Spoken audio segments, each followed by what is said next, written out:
ذلك الكتاب لا ريب فيه هدى للمتقين اعوذ باللہ من الشیطان الرجیم بسم اللہ الرحمن الرحیم رب اشرح لی صدری ویسر لی امری واحلل عقدۃ من لسانی یفقہوا قولی ربی زدنی علما ربی زدنی علما ربی زدنی علما۔ آج کا انشاءاللہ سیشن ہم سٹارٹ کریں گے ایک چھوٹے سے ریمائنڈر کے ساتھ۔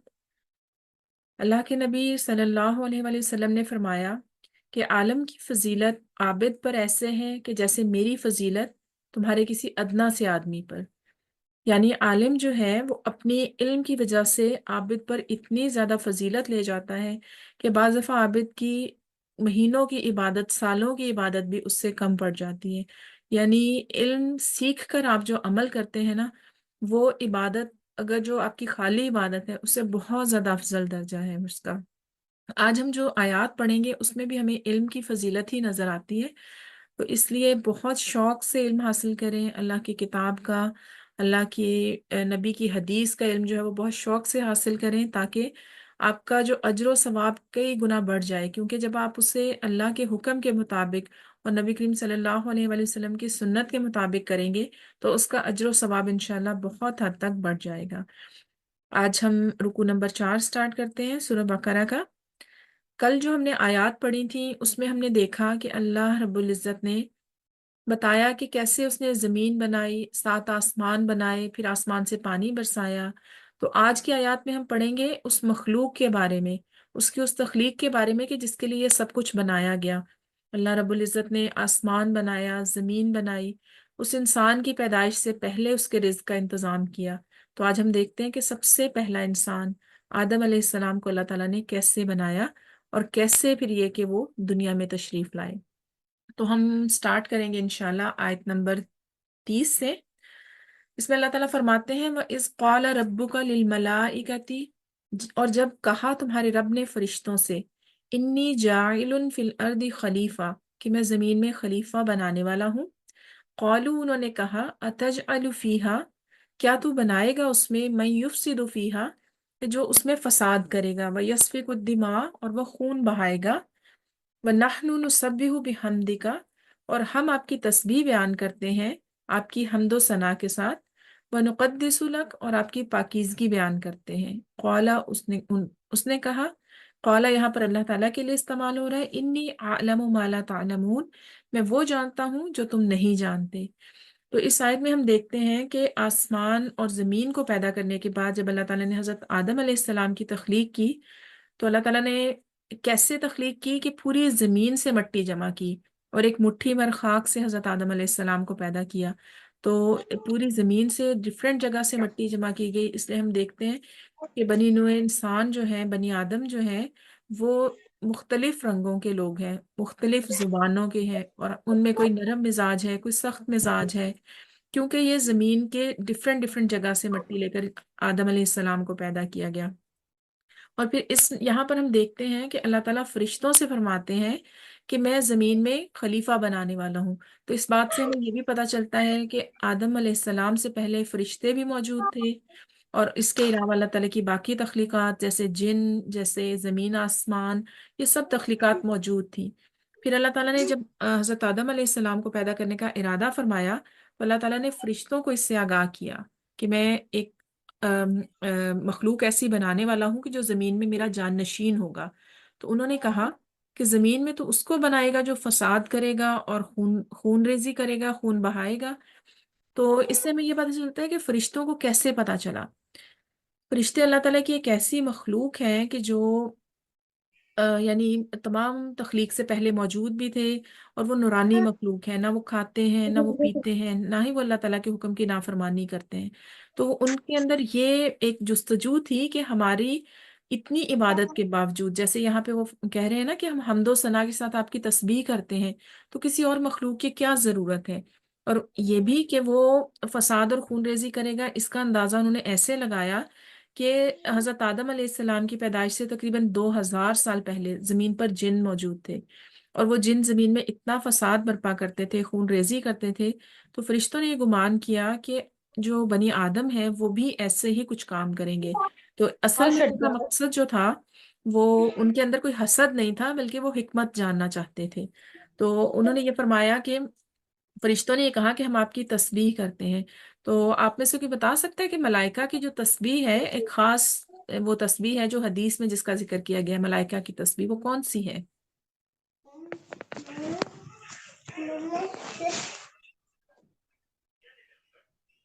جی، ملائکہ کی جو تسبیح ہے نا، وہ سبحان اللہ و جی بحمدہ۔ جی میں بھی یہی کہنے والی تھی، سبحان جی، اللہ و بحمدہ۔ سبحان اللہ و بحمدہ، یہ ملائکہ کی تسبیح ہے۔ اور اللہ تعالیٰ کو یہ کلام، یہ کلمات اتنے پسند ہیں، اور اسی کی وجہ سے تمام مخلوقات کو روزی دی جاتی ہے۔ تو پھر یہ ہے کہ ان یعنی فرشتے یہ کہتے ہیں کہ ہم آپ کی عبادت کرتے ہیں۔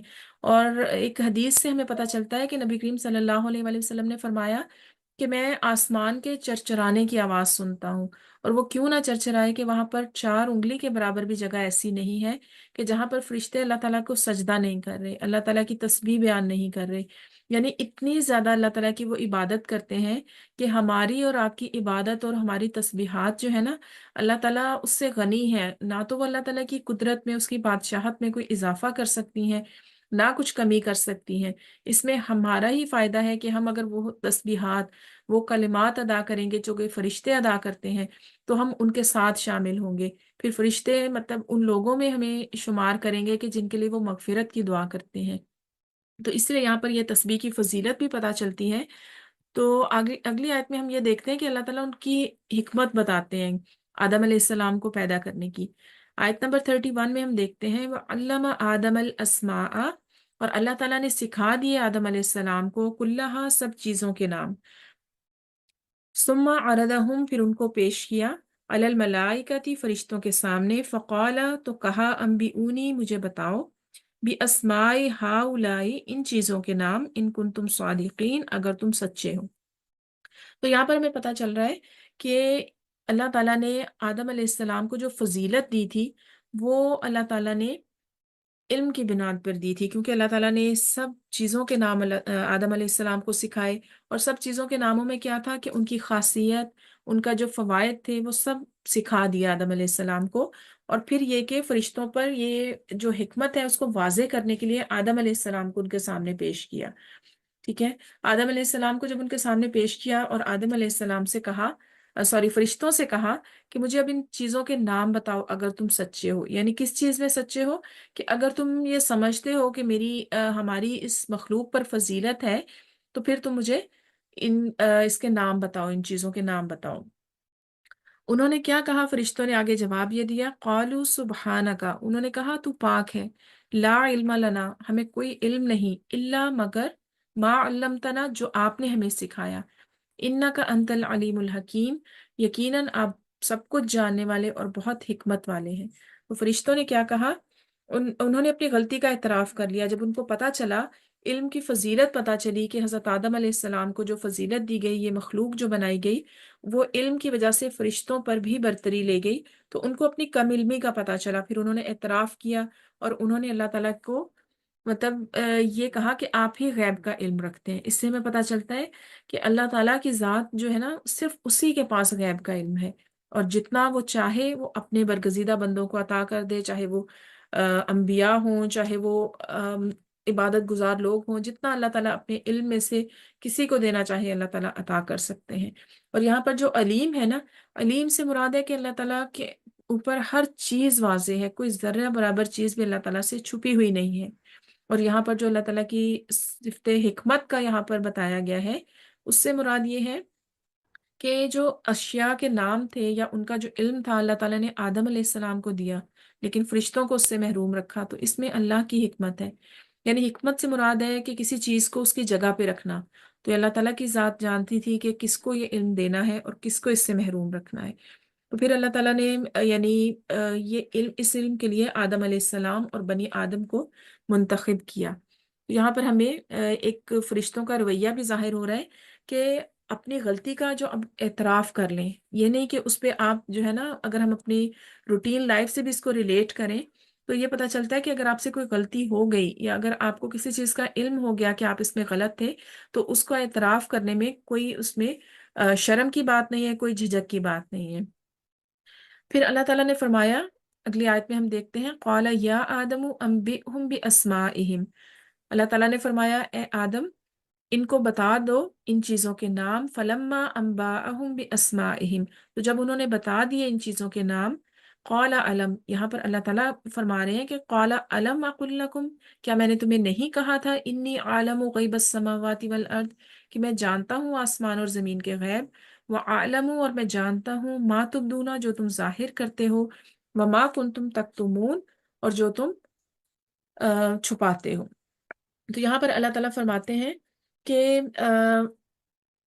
آدم علیہ السلام سے کہا کہ ان چیزوں کے نام بتاؤ، تو جب انہوں نے نام بتا دیے تو پھر اللہ تعالیٰ نے یہ حکمت فرشتوں پر ظاہر کی کہ میں نے تمہیں نہیں کہا تھا کہ میں آسمان اور زمین کا غیب جانتا ہوں، یعنی وہ باتیں جو تم نہیں جانتے، ٹھیک ہے۔ اور کیونکہ اللہ تعالیٰ، فرشتے کیا نہیں جانتے تھے، یہاں اگر ہم دیکھا جائے تو فرشتے یہ نہیں جانتے تھے کہ یہ جو مخلوق ہے اللہ تعالیٰ پیدا کر رہے ہیں، اگر اس میں سے کچھ لوگ فساد کریں گے زمین میں، قتل و غارت گری کریں گے، تو کچھ لوگ ایسے بھی ہوں گے جو اپنے اختیار سے عبادت کریں گے، اللہ کی بندگی اختیار کریں گے، تو اللہ تعالیٰ جانتے تھے کہ ایسے لوگ ہوں گے جو اپنی خوشی سے اللہ کی عبادت کریں گے۔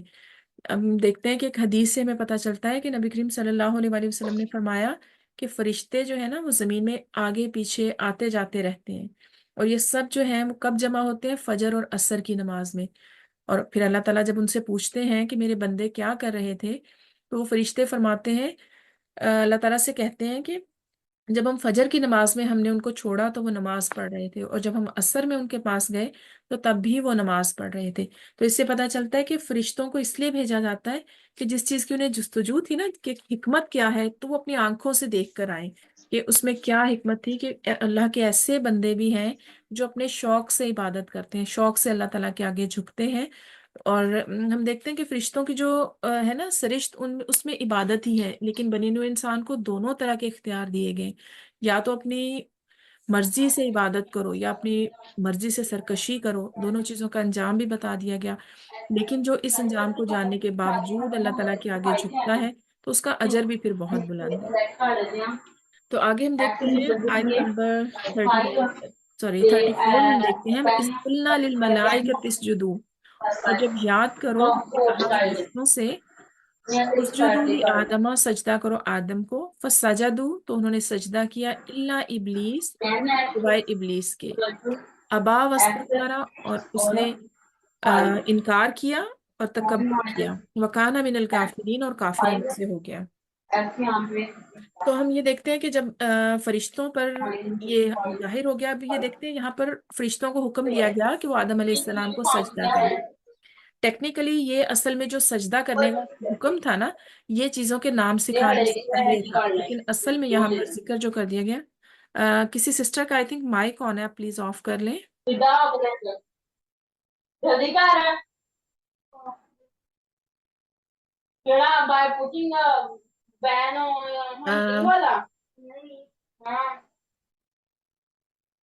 جی،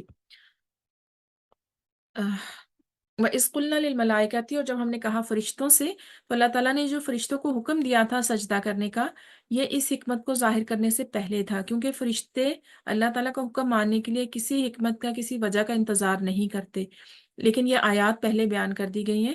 تو اللہ تعالیٰ نے جب ان کو سجدہ کیا کا حکم دیا تو وہ فوراً سجدے میں گر گئے، سوائے ابلیس کے۔ ابلیس جو تھا نا وہ فرشتوں کے ساتھ شامل کر دیا گیا تھا، لیکن اصل میں وہ فرشتہ نہیں تھا، جیسے ہمیں سورہ کہف کی آیت سے پتہ چلتا ہے کہ وہ اصل میں جن تھا، اور فرشتوں کو نور سے پیدا کیا گیا ہے، جبکہ ابلیس کو آگ سے پیدا کیا گیا ہے۔ تو وہ فرشتوں کے ساتھ تھا، لیکن اس نے کیا کیا؟ سجدہ کرنے سے انکار کر دیا، اور اس کی وجہ بھی اللہ تعالیٰ بیان فرماتے ہیں کہ وَاسْتَكْبَرَ، اور اس نے تکبر کیا، وَكَانَ مِنَ الْكَافِرِينَ، اور وہ کافروں میں سے ہو گیا۔ اور یہاں ہم یہ دیکھتے ہیں کہ اس کی وجہ جانتے ہیں کہ اس نے سجدہ کرنے سے انکار کیوں کیا۔ قرآن کی بہت سی آیات دوسری آیات کی تشریح ہیں، جس طرح سے ہمیں دوسری آیات سے پتہ چلتا ہے کہ اس نے کہا کہ میں تو اس سے بہت بلند ہوں، مجھے تو آگ سے پیدا کیا گیا ہے۔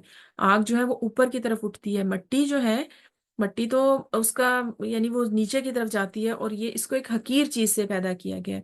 اور کہا جاتا ہے کہ شیطان جو تھا، ابلیس، اس نے حضرت آدم علیہ السلام کا جو تخلیق کا عمل تھا وہ اس نے دیکھا تھا، کہ جیسے قرآن میں ہمیں بہت جگہ سے پتہ چلتا ہے کہ اللہ تعالیٰ نے آدم علیہ السلام کو مٹی سے پیدا کیا، پھر ایک جگہ آتا ہے کہ کھنکھناتے گارے کی مٹی سے پیدا کیا، پھر ایک جگہ آتا ہے کہ سڑی ہوئی مٹی سے پیدا کیا، یعنی جیسے اس کی تخلیق کے مراحل تھے، پہلے مٹی، پھر اس کے بعد ایک پتلا بنایا، پھر اس کو کتنا عرصہ رکھا اور اس میں سے ایک قسم کی بدبو اٹھنا شروع ہو گئی۔ ابلیس نے یہ سارا عمل دیکھا تھا تخلیق کا، تو اس وجہ سے اس میں تکبر آ گیا کہ یہ تو بہت ہی کوئی حقیر مخلوق ہے اور میں اس سے بہت بلند ہوں، مجھے آگ سے پیدا کیا گیا ہے۔ تو اس وجہ سے اس نے اپنے حسد، اپنے تکبر کی وجہ سے سجدہ کرنے سے انکار کر دیا تھا۔ تو یہ پہلا گناہ جو تھا نا تکبر کا، یہ سب سے پہلے ابلیس سے سرزد ہوا تھا۔ یہاں پر ہم دو رویے پڑھ رہے ہیں، ایک فرشتوں کا اور ایک ابلیس کا۔ حکم دونوں کو ایک ہی تھا، لیکن یہ کہ دیکھیں دونوں کا رویہ کتنا مختلف ہے۔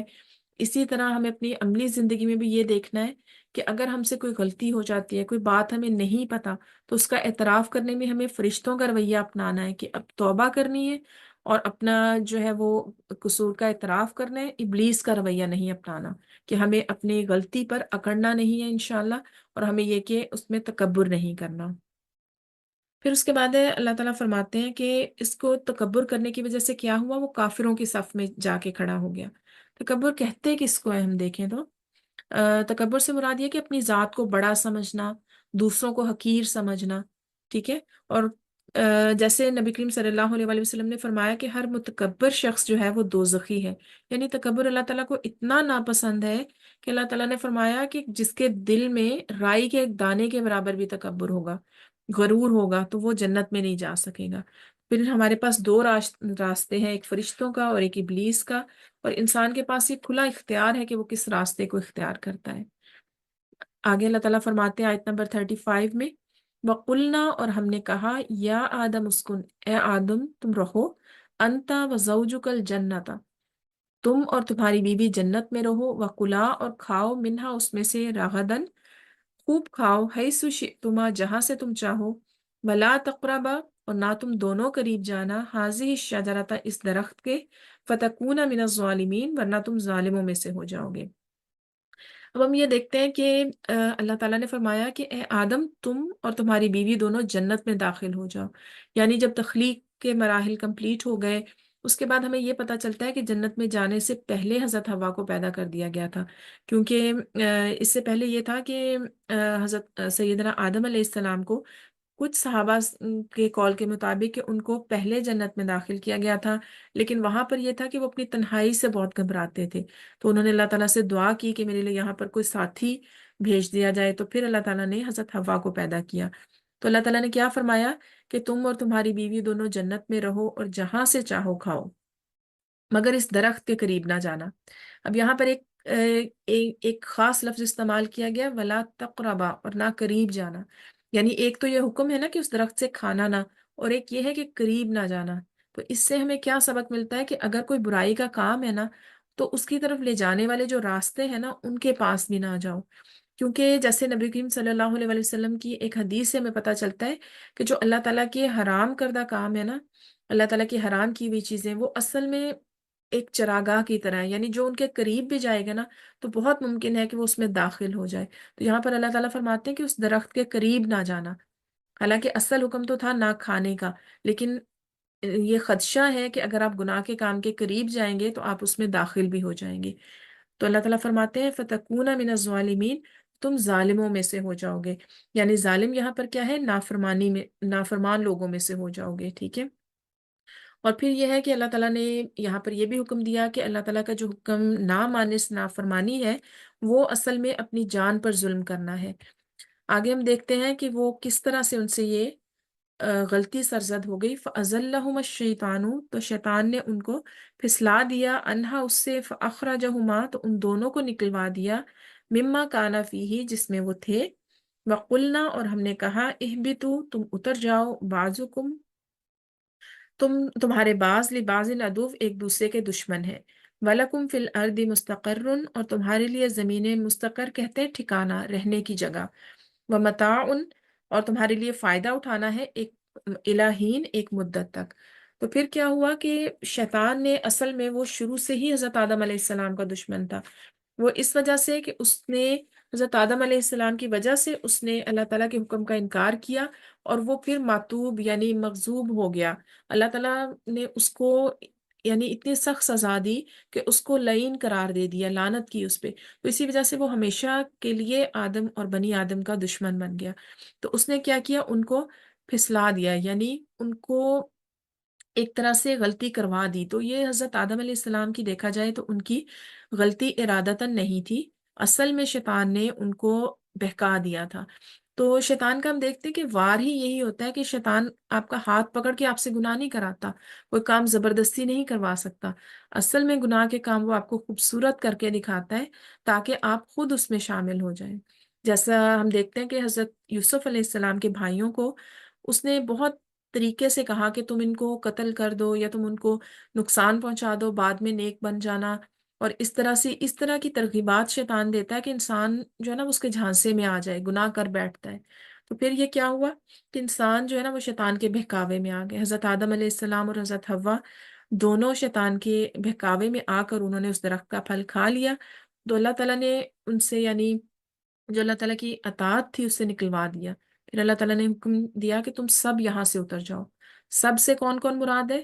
حضرت آدم علیہ السلام، حضرت حوا، شیطان، یہ ان سب کو کہا کہ وہاں سے نکل جاؤ اور تم سب ایک دوسرے کے دشمن ہو. یعنی آدم علیہ السلام کی اولاد، آدم علیہ السلام کا دشمن جو ہے وہ شیطان ہے، اور پھر ان کو نقصان پہنچانے کی کوشش کرتا ہی رہے گا.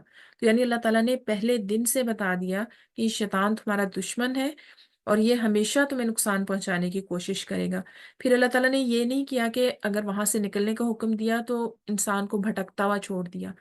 انسان کے لیے زمین میں ٹھکانہ بھی بنایا، اس کے لیے ایک خاص مدت تک نفع بھی رکھا کہ یہاں پر کھاؤ پیو فائدہ اٹھاؤ، لیکن یہ یاد رکھو کہ اللہ کی طرف پلٹ کے جانا ہے. تو پھر کیا ہوا کہ حضرت آدم علیہ السلام کو جب وہاں سے حکم ہوا نا نکلنے کا، تو ان کو احساس ہو گیا اپنی غلطی کا.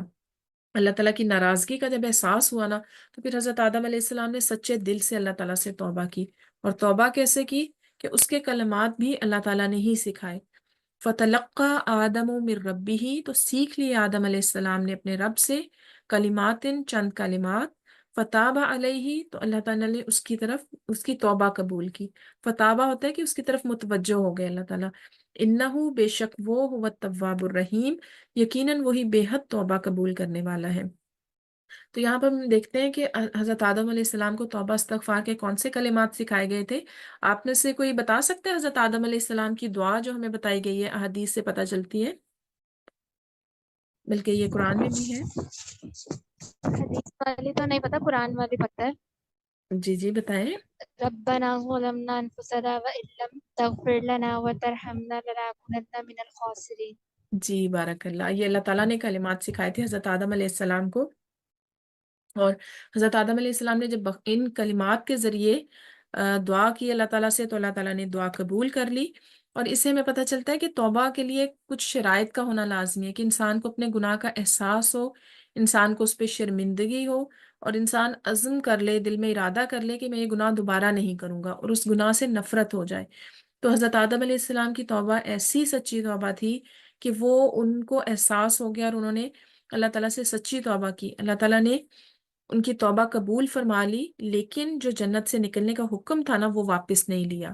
ٹھیک ہے، وہ واپس اس لیے نہیں لیا کہ یہاں پر ہم ایک غلط فہمی بھی دیکھتے چلیں کہ بہت سے لوگوں میں یہ بات پائی جاتی ہے کہ حضرت آدم علیہ السلام کی، کچھ دین سے جو ناواقف لوگ ہیں وہ یہ کہتے ہیں کہ حضرت آدم علیہ السلام کی غلطی کی وجہ سے ہمیں جنت سے نکلنا پڑا.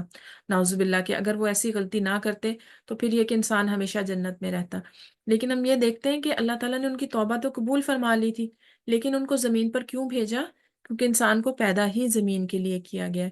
اللہ تعالیٰ فرماتے ہیں نا کہ میں زمین میں، ہم شروع کی آیات میں ہم نے دیکھا ہے کہ میں زمین میں اپنا جان نشین بنانے والا ہوں. تو یہ اللہ تعالیٰ کی مشیت تھی کہ وہ اس راستے سے گزر کے، یہ ان سے ایک غلطی سرزد ہوگی، اس کے بعد وہ توبہ کریں گے، توبہ قبول ہوگی، لیکن آخر کار ان کو زمین پر بھیجا ہی جانا تھا.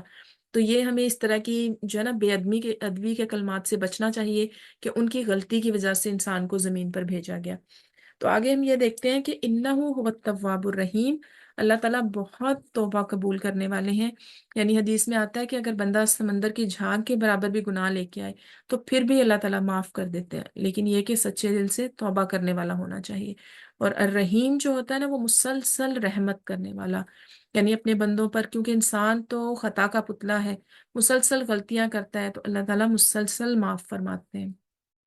اور پھر اس واقعے سے ہمیں ایک اور بھی ہمیں یہ سبق ملتا ہے کہ حضرت آدم علیہ السلام نے جو اللہ تعالیٰ کا منع کیا ہوا کام تھا نا، وہ کر لیا، ٹھیک ہے، اور اس کے بعد انہوں نے اس درخت سے پھل کھا لیا، جس کی وجہ سے وہ اللہ تعالیٰ کی رحمت سے، اللہ تعالیٰ کی جو جنت سے کے حق سے محروم ہو گئے۔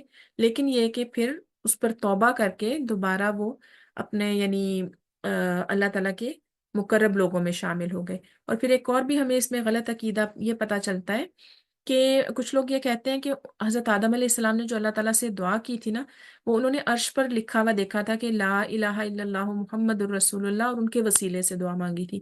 تو یہ بھی ایک غلط عقیدہ ہے، کیونکہ اللہ تعالیٰ نے ہمیں ڈائریکٹ دعا مانگنے کا حکم دیا، کسی وسیلے کے بغیر، سوائے اللہ تعالیٰ کے ہم ناموں کا اس کو واسطہ دے کر اس سے دعا مانگ سکتے ہیں، ٹھیک ہے۔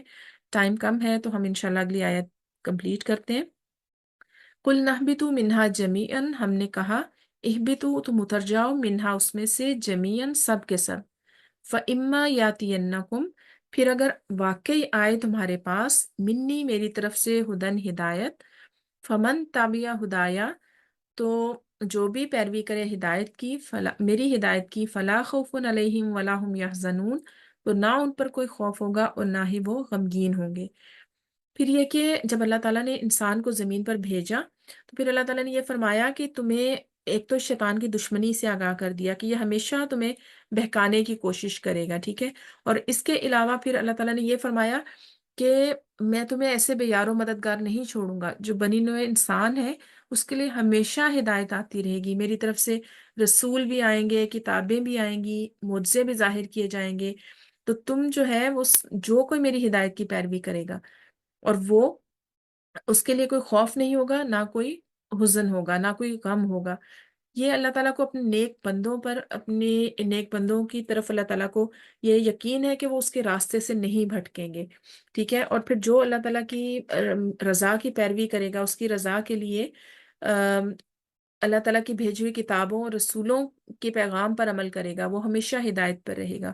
جیسے نبی کریم صلی اللہ علیہ وآلہ وسلم نے فرمایا کہ میں تمہیں دو چیزیں چھوڑے جا رہا ہوں، ایک قرآن اور دوسری میری سنت، یعنی اللہ تعالیٰ کی کتاب اور سنت۔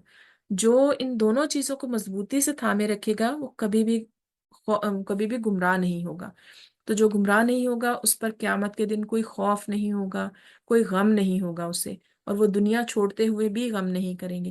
تو اس سے ہمیں پتہ چلتا ہے کہ اللہ تعالیٰ نے ہمیں جو اس دنیا میں بھیجا ہے نا، اسی جنت کو کمانے کے لیے بھیجا ہے۔ جیسے ہم کہتے ہیں نا کہ ایک چیز آپ ارن کرتے ہیں، تو آپ نے اپنے اعمال سے، آپ نے اپنی جو نیک اعمال ہیں اس سے آپ نے جنت کو ارن کر کے دوبارہ اس میں جانا ہے، اس کو آپ نے خرید کے، آپ نے جیسے کہتے ہیں نا کہ اللہ تعالیٰ نے مومنوں سے ان کی جان اور مال خرید لیے ہیں، تو پھر کیا کریں گے؟ دنیا میں نیک اعمال کے بدلے جنت کا سودا کیا ہے ان کے ساتھ، تو اسی جنت میں انشاءاللہ ہمیں واپس جانا ہے۔ یہ دنیا دارالعمل ہے، یہاں رہ کر ہمیں اس جنت میں جانے کا راستہ تلاش کرنا ہے۔ آخری آیت ہے اس رکوع کی، والذین کفروا وکذبوا بآیاتنا، اور جو کفر کریں گے اور جھٹلائیں گے، وکذبوا بآیاتنا، اور وہ ہماری آیات کو جنہوں نے جھٹلایا، اولئک اصحاب الناری، وہی لوگ آگ والے ہیں، ہم فیہا خالدون، وہ اس میں ہمیشہ رہنے والے ہیں۔ تو اللہ تعالیٰ نے ایک تو ان لوگوں کا پہلے بتایا کہ جو اللہ تعالیٰ کی ہدایت کی پیروی کریں گے وہ تو اہل جنت ہوں گے، لیکن کچھ ایسے لوگ بھی ہوں گے جو شیطان کی انہی جو اکساہٹیں ہیں اس پر عمل کریں گے، شیطان کی جو گناہوں کو وہ خوبصورت کر کے دکھاتا ہے اس کے پیچھے چلیں گے۔ وہ کیا کریں گے پھر؟ وہی کام جو شیطان نے کیا، کفر کریں گے، اللہ کی آیات کو جھٹلائیں گے، اللہ کے حکم کا انکار کریں گے، تو پھر وہ کیا ہوگا کہ وہ آگ میں داخل کیے جائیں گے، ہم فیہا خالدون، وہ اس میں ہمیشہ رہیں گے۔ نبی کریم صلی اللہ علیہ وآلہ وسلم نے فرمایا کہ جب اہل جنت جنت میں چلے جائیں گے اور دوزخ والے دوزخ میں چلے جائیں گے، تو پھر موت کو لایا جائے گا اور اسے ذبح کر دیا جائے گا۔ پھر ایک آواز دینے والا آواز دے گا کہ اے جنت والو، تمہیں اب موت نہیں آئے گی، اور اے دوزخ والو، تمہیں بھی اب موت نہیں آئے گی۔ اس بات سے جنتی جتنے خوش ہوں گے اور جہنمی اس بات سے اتنے ہی زیادہ غمگین ہو جائیں گے۔ تو اس بات کا مطلب ہے ہم فیہا خالدون، کہ جو جہاں چلا گیا، جو جنت میں داخل ہو گیا وہ ہمیشہ جنت میں، اور جو جہنم میں داخل ہو گیا وہ ہمیشہ جہنم میں۔ تو اس قصے سے ہمیں یہ پتہ چلتا ہے، یہاں پر یہ کمپلیٹ ہو گیا ہے حضرت آدم علیہ السلام کا، قصہ تو اس سے ہمیں یہ پتہ چلتا ہے کہ اللہ تعالیٰ نے پہلے جو انسان کو پیدا کیا، حضرت آدم علیہ السلام کو، کیسے اللہ تعالیٰ نے ان کو اپنے دستے مبارک سے اللہ تعالیٰ نے پیدا فرمایا، دنیا سے مٹی لے کر ان کو پیدا فرمایا. پھر اس کے بعد اللہ تعالیٰ نے ان کو احکامات سکھائے. وہاں پر اللہ نے حکم دیا کہ اس درخت کے قریب نہ جانا، لیکن جب ان سے غلطی ہو گئی پھر توبہ بھی اللہ تعالیٰ نے ہی سکھائی، پھر توبہ قبول بھی اللہ تعالیٰ نے ہی فرمائی. پھر اس دنیا پر بھی اللہ تعالیٰ نے بھیجا، ان کے رہنے ٹھکانے اور ہر چیز کے کھانے پینے کا انتظام فرمایا. اور پھر یہ بھی بتا دیا کہ یہاں پر بھیجا کیوں گیا ہے، کہ یہ دنیا دارالعمل ہے، یہاں عمل کرو. اس کے بعد اپنے دشمن کا بھی بتا دیا کہ تمہارا دشمن کون ہے، اور دشمن سے بچنے کے طریقے بھی بتا دیے کہ جو ہدایت آئے گی میری طرف سے، رسول آئیں گے، کتابیں آئیں گی.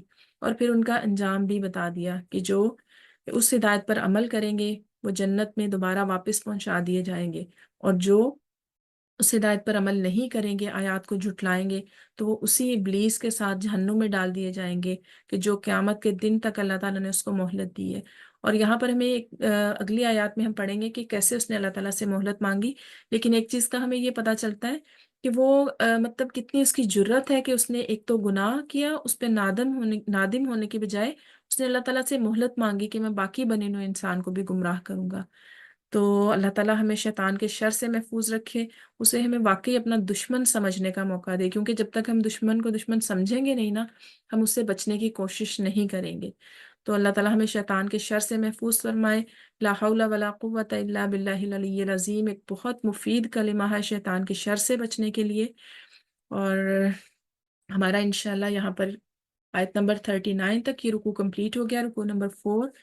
تو آج تھوڑا سا ٹائم کم ہے، جس کی وجہ سے میں شیئرنگ وغیرہ نہیں لے سکتی. ہم انشاءاللہ یہاں پر اپنی کلاس کمپلیٹ کریں گے. آپ لوگ جزاک اللہ خیر، کائنڈلی پورے ٹائم پہ کلاس جوائن کر لیا کریں، کیونکہ ہمارے پاس صرف 30 منٹس ہوتے ہیں، 30 to 40 منٹس ہمارے پاس ہوتے ہیں اس کو کمپلیٹ کرنے کے لیے. ٹھیک ہے، تو میں دعا پڑھ لیتی ہوں، میٹنگ اینڈ ہو رہی ہے. ربنا تقبل منا انك انت السميع العليم وتب علينا انك انت التواب الرحيم.